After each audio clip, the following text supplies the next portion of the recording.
అందరికీ నమస్కారం. నా పేరు భార్గవ్. ఈరోజు కార్యక్రమంలో మనం చర్చించబోయే అంశం ఆంధ్రప్రదేశ్‌ని 2047 సంవత్సరానికి ఒక గ్రీన్ సిటీగా మార్చాలి. ఒక గ్రీన్ హబ్‌గా మార్చాలి. స్వర్ణాంధ్రప్రదేశ్‌ని సాధించాలి అని చెప్పి రాష్ట్ర ప్రభుత్వం చెబుతోంది. అయితే అసలు వాస్తవానికి 2047 లోపే అని ఎందుకు టార్గెట్ పెట్టుకున్నారు? అంటే స్వర్ణాంధ్రప్రదేశ్‌ని 2047 కల్లా మనం సాధించుకోవాలి అని చెప్తున్నారు. సరే, స్వర్ణాంధ్రప్రదేశ్ అంటే ఏంటి? అవన్నీ మనం తర్వాత డిస్కస్ చేద్దాం. 2047 అని ఎందుకు చెప్పారు అనంటే, ఈ రాబోయే 2047కి మనకు స్వతంత్రం వచ్చి 100 సంవత్సరాలు అవుతుంది. సో, శతాబ్దంలో మన భారతదేశం, అందులో ప్రధానంగా ఆంధ్రప్రదేశ్ తను నిర్దేశించుకున్న లక్ష్యాలను ఏదైతే ఉన్నాయో అవి రీచ్ అయినాయా లేదా? లేకపోతే ఏమన్నా సవాళ్లున్నాయా? ఉంటే ఆ సవాళ్ళని ఎలా ఎదుర్కొని మన అడ్వాన్స్‌డ్ స్టేట్‌ని నిర్మించుకోవాలి అని చెప్పి మన ప్రభుత్వం, రాష్ట్ర ప్రభుత్వ అధికారులు ఆలోచిస్తూ ఉన్నారు. దానికి సంబంధించిన కొన్ని పాలిసీ మేకింగ్ డెసిషన్స్ కూడా తీసుకుంటూ ఉన్నారు. అందులో భాగంగా మనందరికీ తెలుసు, అమరావతి రాజధాని నిర్మాణం మొదటి దశ ఇంకో 3 ఏళ్లలో పూర్తవుతుందని కూడా చెప్పడం జరిగింది. సో, ఈ ఈ ఆంధ్రప్రదేశ్ రాజధాని అంటే ఒక మంచి అడ్వాన్స్‌డ్ రాజధాని. స్వర్ణ ఆంధ్ర అంటే ఏంటి అనంటే అడ్వాన్స్‌డ్ రాజధాని, అడ్వాన్స్‌డ్ క్యాపిటల్. సో, ఈ అడ్వాన్స్‌డ్ క్యాపిటల్ ఏమేముంటాయి? సో, ఈ స్వర్ణాంధ్ర రాజధాని నిర్మాణం కావాలంటే ఏ రంగాల్లో, ఏ అంశాల మీద రాష్ట్ర ప్రభుత్వం దృష్టి పెట్టాలి? సో, ఇవన్నీ కూడా మనం ఇప్పుడు డిస్కస్ చేద్దాం. వాస్తవానికి ఆంధ్రప్రదేశ్ రాష్ట్రం మొత్తం గ్రీనరీ ఉండాలి. సో, గ్రీన్ ఎనర్జీలో మేము సుమారు 10,00,000 కోట్ల పైనే మేము పెట్టుబడులు పెట్టాల్సిన అవసరం ఉంది అని చెప్పి ప్రభుత్వం చెబుతూ ఉంది. అయితే ఒక అద్భుతమైన, ఒక సువర్ణమైన రాజధానిని మనం నిర్మించుకోవాలి. అడ్వాన్స్‌డ్ రాజధానిని మనం నిర్మించుకోవాలి అంటే కొన్ని లెక్కలున్నాయి.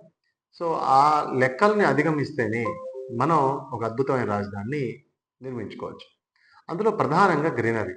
ఏ రాజధాని నిర్మాణం అయితే అద్భుతంగా ఉంటుందో, అంటే ఏ రాష్ట్రంలో అయితే అద్భుతమైన గ్రీనరీ ఉంటుందో, ఆ రాష్ట్రం చాలా ఒక అడ్వాన్స్‌డ్ స్టేట్‌గా కన్వర్ట్ అయింది అని చెప్పొచ్చు.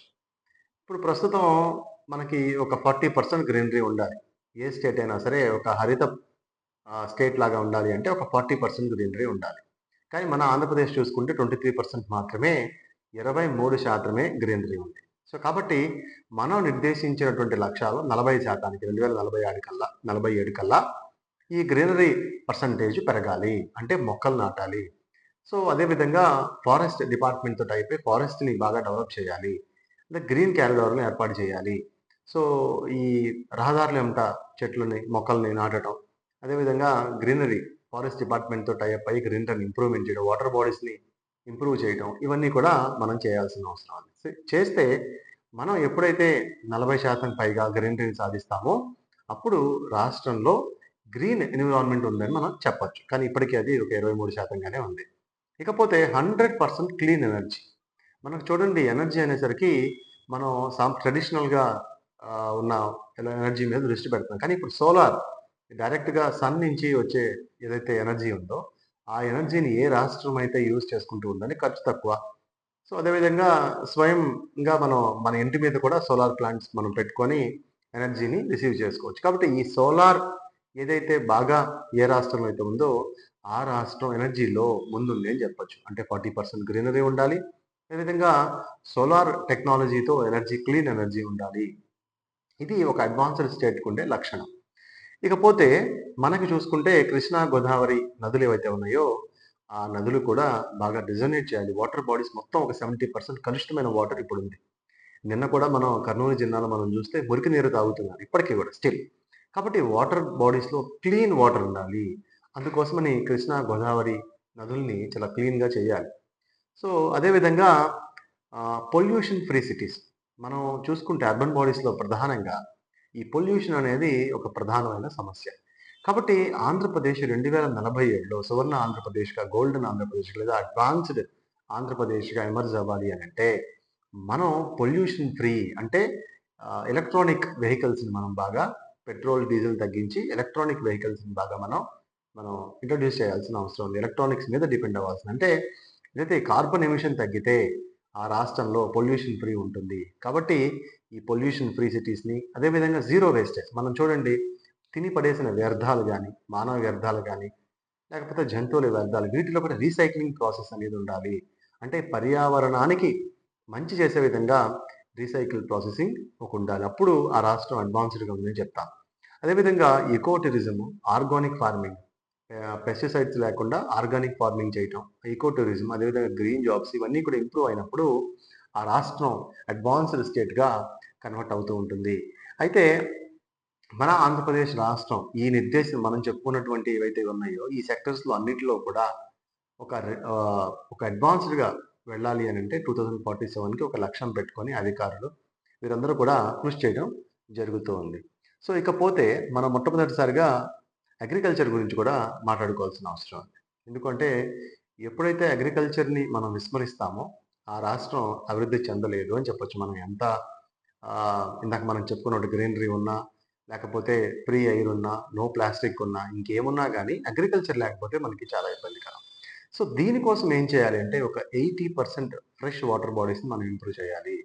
సో, ఎప్పుడైతే వాటర్ బాడీస్ మనకి ఫ్రెష్ వాటర్ దొరుకుతుందో మనుషులకి, అదేవిధంగా పంటలకు కూడా బావుంటుంది. అదేవిధంగా ఆర్గానిక్ ఫార్మింగ్‌ని మనం ఇంప్రూవ్ చేయడం. ఇప్పటికే 1,50,000 మంది ఆర్గానిక్ ఫార్మింగ్‌లో ఉన్నారు.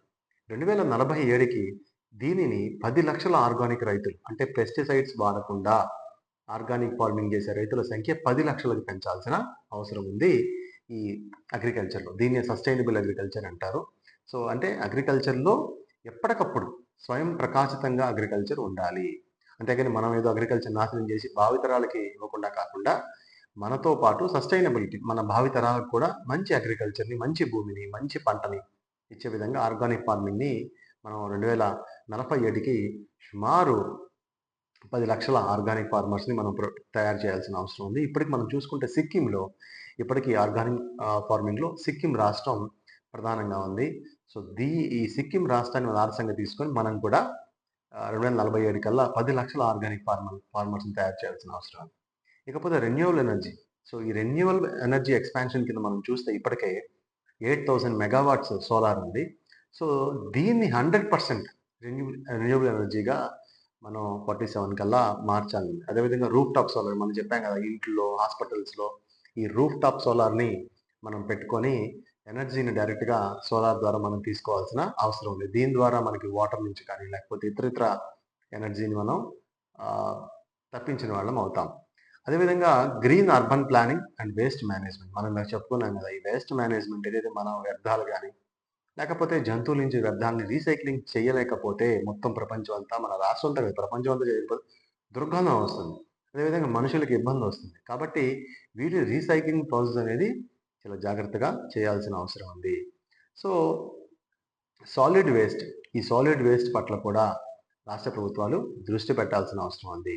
అదేవిధంగా ఫారెస్ట్ అండ్ కోస్టల్ ప్రొటెక్షన్. ఇప్పుడు అడవుల్ని మనం కాపాడుకోవాలి. డిఫారెస్టేషన్ ఎక్కువైపోతుంది. అడవుల్ని నరికివేస్తూ ఉన్నారు.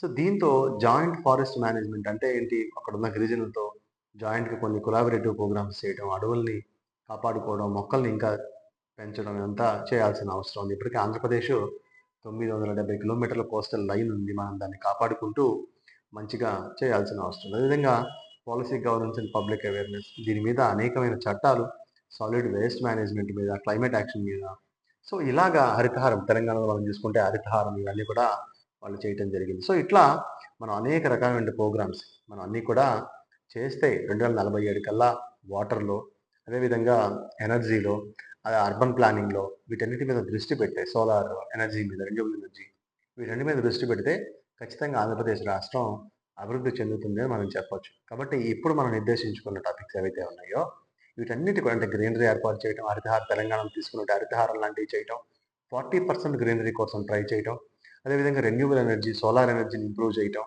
అదేవిధంగా మనం చూసుకున్న అర్బన్ ప్లానింగ్, వేస్ట్ మేనేజ్మెంట్‌ని అర్బన్ ప్లానింగ్ సెక్టర్‌లో ఈ వేస్ట్ మేనేజ్మెంట్‌ని బాగా మనం చూడటం, ఇవన్నీ కూడా ఇంప్రూవ్ చేయటం. ఇవన్నీ మనం చేస్తే ఖచ్చితంగా 2047కి మనం అనుకున్న నిర్దేశిత లక్ష్యానికి మనం చేరుకుంటాం. కాబట్టి మిత్రులారా, ఇప్పుడు పర్యావరణాన్ని మనం పరిరక్షించుకుంటేనే ఒక ఆంధ్రప్రదేశ్ రాష్ట్రాన్ని ఒక అద్భుతమైన గ్రీన్ స్టేట్‌గా మనం చేయాల్సిన అవసరం ఉంది. సో, ఇందులో భాగంగానే వరల్డ్ ఎన్విరాన్మెంట్ ఆర్గనైజేషన్ తరపున డబ్ల్యూఓ తరపున మనం మనం నెక్స్ట్ మంత్ 5వ తారీఖున విజయవాడ ప్రెస్ క్లబ్‌లో ఒక మీటింగ్ కూడా ఏర్పాటు చేయడం జరిగింది.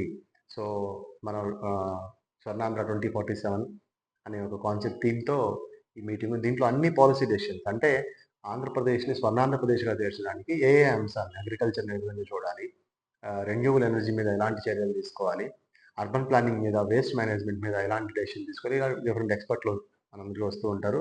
సో, ఇంట్రెస్ట్ ఉన్నవాళ్ళు రండి.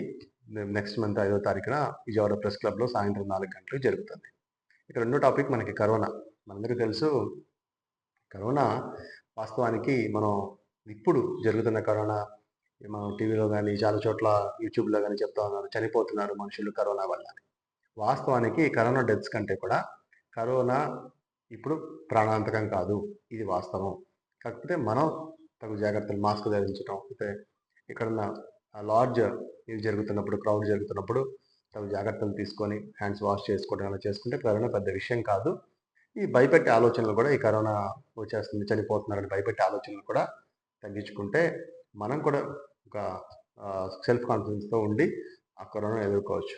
సో, ఇది ఈ టాపిక్. ప్రధానంగా మన ఆంధ్రప్రదేశ్ రాష్ట్రాన్ని ఒక గ్రీన్ సిటీగా, ఒక గ్రీన్ స్టేట్‌గా, క్లీన్ ఎనర్జీ యూజ్ చేసే స్టేట్‌గా, ఒక మంచి ఆహ్, అర్బన్ ప్లాన్ ఉన్న, వేస్ట్ మేనేజ్మెంట్, రీసైక్లింగ్ ప్రాసెస్ ఉన్న స్టేట్‌గా ఎలాగైనా సరే మనం మార్చుకోవాల్సిన అవసరం ఉంది. ఇది ఈరోజు టాపిక్. మరొక మంచి టాపిక్‌తో మళ్ళీ కలుసుకుందాం. అంతవరకు సెలవు. నమస్కారం.